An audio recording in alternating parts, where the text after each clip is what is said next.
За, hi guys. Дараагийн бичлэгэнд тавтамаарл. За, энэ удаагийн дугаартай би та бүхэнд юу бэлдсэн бэ гэхээр дэлхий дээр үнэхээр тэнэг шалтгаанаар амиа алж исэн хүмүүс гэж байдгийн байна. Энэ талаар хамтдаа үздэцгээе. Лайк, сабадаж дэмжиж битээ мартаарай. Би дутхгүй 200 мянган subscribe хүрэх гэж байгаа шүү guys. За тэгэхээр ихний баримт бүгдээрээ safe мэдэн тийм үү маш хүнд, маш хатуу, бат бөх тийм төмөр хайрцаг байдаг. Гэтэл Америк нэгдсэн улсын Индиана мужийн нэгэн хулгайч үүнийг бол үнэхээр тооцоолог байсан юм байна.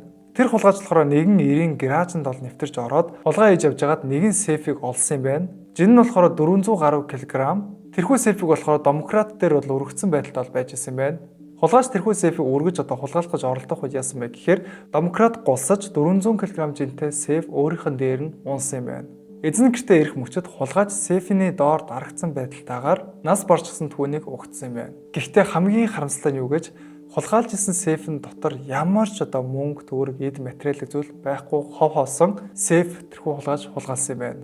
Яа, ихтэй яг үндэ 400 кг жинтэй сейф өөрийнх нь дээр нь унах гэдэг чинь аимшигтай өстэй. Хамаг бие махбодын яас шүүмөстэй булчин бүгд бицэрнэ гэдэг чинь. Яа, ер нь хулгай их буруу шүү. Тэнэг шалтгаанаар амиа алдсан хоёр дахь хүн бүгдээрээ дээрлэгч хүнийг мэдэн тийм үү. Шийтгүүлэхгүй бол баг дээрлэхийг зогсоодгүй хүмүүс байдаг. Камбожийн цэргийн цагтаа байсан Хим Сохорн гэдэг нэртэй хүн байсан байна. Түүнийг хүмүүс болохоор авраг гэж бол хочилдог байсан. Гэтэл тэр авраг яасан бэ гэхээр нэгэн өдөр нутгийн хар тамхины наймагчнаас мөнгө болон мансууруулах бодис нэхэн занал хийсэн юм байна. Наймагчин айлахын тулд тэрхүү авраг гранатын зүүгийн сугалж авангуутлаа өөрийнх нь гарт нь атгуулад тэрхүү наймагчныг айлгаж хамаг юм нь бол авчихсан. Тэгээд авраг граната буцаж авангуутлаа зүүгийн сугалсан гэдгийг мартаад өөрийнхөө халаас руу граната хийж гисэн юм байна. Тэгээд авраг моциколтой хүрэх зуур гранат дэлбэрсэн. Гэхдээ халаас руугаа зүүгийн сугалсан граната хийнэ гэж юу гэсэн үг юм бэ? Өстой жихэн авраг гэдэг жижиг хэсгүүд болон тарсан л түүх байна да. За тэгэхээр 3 дахь баримт ажлын газрынхаагаа хуурахын тулд Burger King-ийн 2 менежер нэгэн гайхалтай төлөвлөгөөг бол зохиосон юм байна. Хуурамч дээрэм хийж 40000 гаруй долларыг бол авж байгаа тийм нэг хуурам эхлэлт бол гаргасан. Энэхүү санаа нь хуурамч дээрэм болон тухайн рестораны 40000 гаруй долларыг хулгайлах төлөвлөгөөтэй байсан байна. Энэхүү төлөвлөгөөнд 22 настай шөнийн менежер Лиза гэх хүн бол төлөвлөгөөнд бол хамрагдсан. Өөрийнх нь хамсаад нь Лизаг Скошонд ороогоод хүүтэн агуулгад түүнийг хорж өргөсөн. Хэдий энэхүү төлөвлөгөө нь үнэхээр гайхалтай явж исэн ч гэсэн гал команд зөвхөн өглөө нь нэрсэн. Тэр үед Лиза хөлдөж ухаан баларсан байдалтай олдож эмнэлэгт хүрэхдгээс өмнө газар дээр нас орсон юм байна. Гэхдээ хамгийн харамсалтай нь юу гэж мөрдөн байцаагчийн дүн шинжилгээгээр Лиза яг үндэ скотчод тайлаад түгжээгүй тэрхүү хүүтэн агуулгаас гарах бүрэн боломжтой байсан гэдгийг нотолчихсон юм байна. Тэрний шалтгаанаар амиа алдсан 4 дахь хүн. Таад мэдэндээ махчин амтан хизээж ангаа зүгээр тавиа явуулахгүй штэ. Үүнийг болохоор Өмнөд Африкийн нэгэн дээрэмчин үнэхээр хатуу ойлгосон юм байна. Тэр яасан бэхээр гудамжинд явжсэн 2 хосыг хутга барин занал хийлж тухайн хоёрыг бол дээрэмдсэн. Тэгээд зүхтаж байх үедээ ойролцоо хашааг бол давж нуугдсан. Гэтэл тэр ямар хашаа давснаа үнэхээр марчсан байсан. Тэрхүү хашаа нь юу байсан бэ гэхээр Blue Fountain-ы амтны хүрээлэн дотор орчихсон байсан юм байна. Гэтэл Бенгал барууд хитгэн хормын дотор түүнлүү дайрч тэр хитгэн хормын дотор тасдуулан идүүлсэн. Тэгээд хүүрийг нь осны дараа хүрээлэнгийн ажилчид юу шилсэн бэ гэхээр барууд өмнөх өдөр хоолсон байсан. Үгүй бол түүнээс юу ч үлдэхгүй байсан гэсэн тайлбар хэлсэн байна. Гэхдээ яг үүндээ карма гэж байдаг байгааз манайхаа. Ийм махчин амтны тоор гэдэг чинь нэлээ өндөр байгаа штэ. Гэтэл тэр залуу үнэхээр даваад ийм үлдэх гэдэг бол эцэг хүн ална гэдэг штэ. Гэхдээ яг үүндээ эсрэгээр нугаж эцэг хүнийг бар алдаг юм байна. За тэгэхээр 5 дахь баримт бохирын систем рүү юу ч хийж болохгүй гэдгийг бүгд мэдэх ёстой. 2008 оны Булгаарын Софи гэдэг нэртэй хотод биологийн багш болон 2 найз нь машинтай гэрлүүгээ явж исэн юм байна. Гэтэл тэд нар болохоор гинэт машинаа зогсоongуутлаа ойролцоох муу усны хоолой руу өөрсдийнхөө үлдсэн химийн бодисуудаа асгаж орхисон. Тэр бодисууд дотор децетил эфир, метанол гэдэг 2 шатамхай бодис байсан. Битүү бохирын сувг дотор тэр 2 бодис холилдоод тухайн үед бүр үнэхээр аимшигтай тесрэлт болсон юм байна. Тесрэлт маш хүчтэй байсан тул бохирын тагийг дээш нь авч хөөргсөн. Гэхдээ харамсалтай нь бохирын таг унахдаа тэрхүү таг нь бодисыг холж исэн биологийн багшин дээр унаж тухайн багш газар дээрээ нас борсон юм байна. Тэгэхээр бид энэ түүхээс юу сурч болох вэ гэхээр химийн бодисоор бити тоглоорой. За тэгэхээр 6 дахь тэнэг шалтгаанаар нас орсон хүн энэ хүн гэсэндээ яг тесрэлттэй холбоотой. Бид нар заримдаа тэнэг зүйлийг хийдэг штэ. Гэтэ хийж явах үедээ миний хийж байгаа зүйл хэр тэнэг вэ гэж өөрөөсөө асуужсэн тохиолдол танд байсан уу? 2010 онд Америк нэгдсэн улсын Вашингтон хот автоспортын тэмцээний үеэр 2 механикч залуу нэгэн гайхалтай санаа гаргасан. Тэд 55 калон торхлоо 4 калон метанол хийсэн. Дараа нь торхон дээр суугаад ёроолын нүхийг нь асаасан. Тэдний төсөөлөл болохоор пуужин шиг л чигээрээ явна гэж бол тооцоолсон. Гэтэ харамсалтай нь болсон бай гэхээр гал асах мөчөд тухайн калонууд бүгдээрээ газар дээр маш том дэлбэрэлтийг үүсгэсэн юм байна. Тэгээд хоёулаа эмнэлэгт хүргэж нэг нь нас барсан гашуун хүүхдээ сургамж юм байна.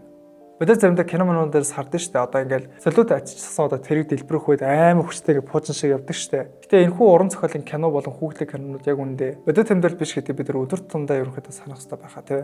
Кино бол үнэхээр өөр шүү манайхаа. Энэ удаагийн дугаартай маань One Roof компани хамтран ажиллаж байна. One Roof нь танд Солонгос хэлний оноогоо их орондоо мэрэгжлийн багш нарын зааварчилгаагаар хамгийн хэм зардлаар авах боломжийг олгож байна. Мөн зөвхөн сургалтаар хязгаарлагдахгүй Солонгосын их сургууль хэлний бэлтгэл болон бакалавр, магистр, докторийн зэрэгт зуучлах, засгийн газрын GK тэтгэлэгт хөтөлбөрт бэлдэх, бүртгэлээс эхлээд виз гарах хүртэл алхам бүрдэн мэрэгжлийн зөвлөгөө өгөх болно. Хэрэв та Солонгос улсад суралцах, ирээдүгөө гэрэлтүүлэхийг хүсэж байгаа бол One Roof компани таныг хүлээж авахд бэлэн болно. Тэрний шалтгаанаар амиа алдсан 7 дахь хүн. Ихэнх хүмүүс шавж идэх зориг гаргадаг шүү дээ, тийм үү? Гэтэл энэ залуу болохоор яг үүнийг хийсэн.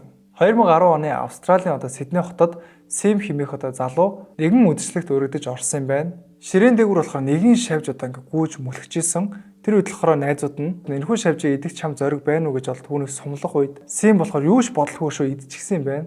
Удалгүй байсан бэхээр Сим тархины шимэгч хорхоо гэдэг онцтойгоор маш амжилттай хүнд өвчин туссан. Энэ мэрэгч нь амтнаар дамждаг шимэгч хорхоо байсан. Тэр шимэгч Симийн тархинд нэвтэрч түүнийг команд оруулж саажилтаа болгосон. Тэгээд хамгийн харамсалтай нь Сим тэрхүү найзуудын тоглоомоос болоод өөрийнхөө амь насыг алдсан юм байна. За үүнийг үнэхээр хэлэх хэрэггүй баг. Шавж хизээж битээ ид. Би ч бас үнэхээр хятадд явж байхдаа яг шавж идэ гэж үнэхээр дурлж ирсэн төхөө. Тэгэхээр хизээж битээ дээр гайс. За тэгэхээр 8 дахь тэрний шалтгаанаар амиа алдсан хүмүүсийн талаар хамтаа үзсгээе. Энэ бол үнэхээр бүр за шууд эхлэе. 1997 онд болохоор Голландын нэгэн компани ажилчид автобусаар аялалд гарсан юм байна. Зарим зоригтой ажилчид цонхоор толгоогоо гаргаад бол enjoy дэж явж исэн. Гэтэл тэрхүү хүмүүс болохоор урдаас нь хонгил ирж байгаа гэдгийг үнэхээр анзаарах хэрэгтэй байсан.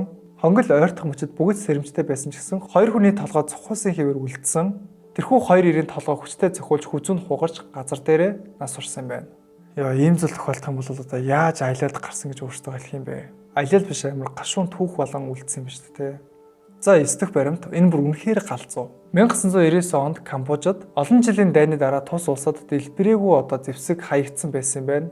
Энэ үед Савар Риг хэмээх газарт 3 ир үдшилэг зохиож архитан согтурж өнгөрөөсөн. Хэдэн цаг маргалсны эцэст болохоор тэд хашаанаас олсон 25 жил дарагдсан байсан танкны тесрэх бөмбөгийг бол гаргаж ирсэн. Тэр тесрэх бөмбөгийг ширээн дээр тавиад гуруулаа ээлжлэн эхлээд арх уугаад дараа нь бөмбөг дээр гიშгэж эхэлсэн байна. Бусад тосгоныхан болохоор айж зугтсан. Энэ үйлдэлийг харсан тосгоны хүмүүс болохоор эргэн тойроос нь бол холдсон. Тэгээд хэдхэн минутын дараа асар том тесрэлт болж гуруулаа газар дээр нас урсан байна. Гэхдээ зэвсэг бол эртнийхч вэ, орчин үеийнхч вэ, аим үндэ ажлыг ивэл бүгдээрээ л ажиллана шүү дээ, тий. Жижигхэн сумыгч хүртэл басч болохгүй шүү дээ.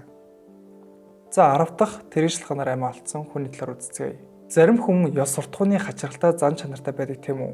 Америкийн нэгдсэн улсын Питтсбург хотын нэгэн машины хулгайч яг тийм байсан юм байна. Рэнди Нестор гэдэг хүн олон машин хулгайлсан. Түүний хулгайлсан машинууд болохоор цагдаад баригдах мөчөд тэрхүү хулгайч нь дандаа машин дотроо гал тавьж шатаадаг байсан юм байна. Ягаад гэдэг байсан бэ гэхээр машин хэрвээ шатах юм бол машинаа хулгайд алдсан хүн даатгалаас дахин машинаа олгож авч чадна гэж бол үзээд тухайн хулгайч сайхан сэтгэл гаргаж дандаа тийм үйлдэл хийдэг байсан. Гэтэл Рэнди нэгэн өдөр ачааны машин дотор гал тавиад тэгээд гарах мөчөд болохоор хаалга гацаж түгжээн зуурчихсан юм байна.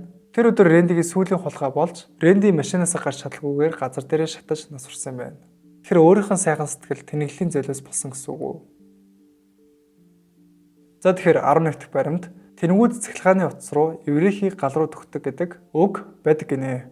Америкийн нэгдсэн улсын Флоридагийн нэгэн ир өөрийнх нь тэжээдэг байсан тэжээвэр тагтаа нь цахилгааны утасн дээр суусан юм байна. Тэр найз шуугаа буулгахын тулд 6 м уртастай хөнгөн цагаан савааг ашиглаж түүгээрээ өндөр хүчтэлийн утсыг хөдөлгөх гэж бол оролдсон. Хөнгөн цагаан цахилгааныг дамжуулдаг. Тийм ч учраас тэр өөрөө амьд дамжуулагч болон газар дээрээ нас орчихсан юм байна. Гэхдээ яг үндэ бид нар физикийн хичээлээ суух нь ямар чухал вэ гэдэг энэ хүү түүгээс хэдүүлээ авч болохоор байгааз. За тэгэхээр дараагийн баримт зарим улсууд өөрсдөө цагийг хойш нь урагшаа болгодог тийм үү. Гэвч энэ тохиолдолд зарим хүмүүс амиа алдахад хүргэсэн юм байна. 1999 онд нэгэн орон өөрийнхөө цагийг нэг өдөр эрт хоош нь тавьсан байна. Гэтэл нэгэн бүлэг террорист нөхдүүд болохоор тухайн улсад бөмбөгдөлт хийхээр төлөвлөсөн байна. Тэдний тооцоололоор бөмбөг 6 цаг 30 минутанд дэлбэрнэ гэж бол тооцоолсон. Гэтэл тэд нар цагаа андуурч яг гарч ах мөчид бөмбөг дэлбэрч тэд нар газар дээрээ бүгдээр нас орсон байна. Аз болоход 90 тойронд нь энгийн иргэн байгаагүй байсан байна. Тэгэхээр цагийн нэг алдаа олон мянган хүнийг аварсан биз дээ. Гайхалтай. Маш зөв сэтгэсэн байх шүү. За тэгэхээр дараагийн баримт хүмүүс заримдаа үзэсгэлгүй зүйлээ нууцаар харах гэж оролдох дуртай хүмүүс байдаг ч тийм үү. Канадын Калгари хотын нэгэн эр яг тийм үйлдэл хийжсэн байна. Тэрхүү эр агаар жуулалтын нүхээр мөлхөж эмэгтэйчүүдийн ариун цэврийн өрөөний ханы ард нэвтрэх гэж бол оролцсон юм байна. Гэтэл тэр орон зайгаа мэдрээгүй улмаас яасан бэ гэхээр тэр газар дээр гацаж орхиж 3 өдрийн дараа түүнийг нас барсан байдалтайгаар олсон юм байна. Гэтэ бид нарт харах ёстой зүйл, харах ёсгүй зүйл гэж тустай байна шүү дээ, тий. За тэгэхээр сүүлийн баримт Азийн авраг зүгий бол дэлхийн хамгийн том зүгий байдаг тийм үү? Том, түрэмгий, хортой. Эдгээр зүгийн сүрэн болохоор хүний бүр алж шатдаг. Япон улсад жилд 40 гаруй хүн зүгийн хатгалтаас болж нас барддаг юм байна.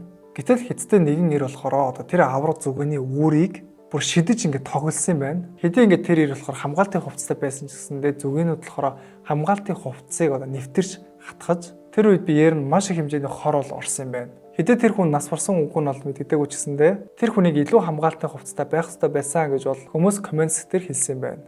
Гэтэ энэ хятад хүн өөр Аз хүн байж яаж ингэж авраг зүгний гэрээр тоглодог байна. Миний бодлоор яг үүндээ зүгээ гэдэг амтан амар тийм сүргэлж өөрийнхөө гэсэн юмд амар харамч байдаг юм санагддаг шүү дээ. Бас аюултай амтан л та тийм. За тэгээд энд хүрээ дугаар маань өндөрлөж байна. Та бүхэн таалагдсан бол лайк дараа сабад дарж дэмжиж битэн мартаарай. Бид утгагүй 200 мянган сабскрайб хүрэх гэж байгаа. Спешиал дугаараар та ямар төрлийн контент үзэх хүсэж байгаа бас коммент бичүүлдээгээрэй. За тэгээд дараагийн танд сонирхолтой бичлэгээр уулзцгаая.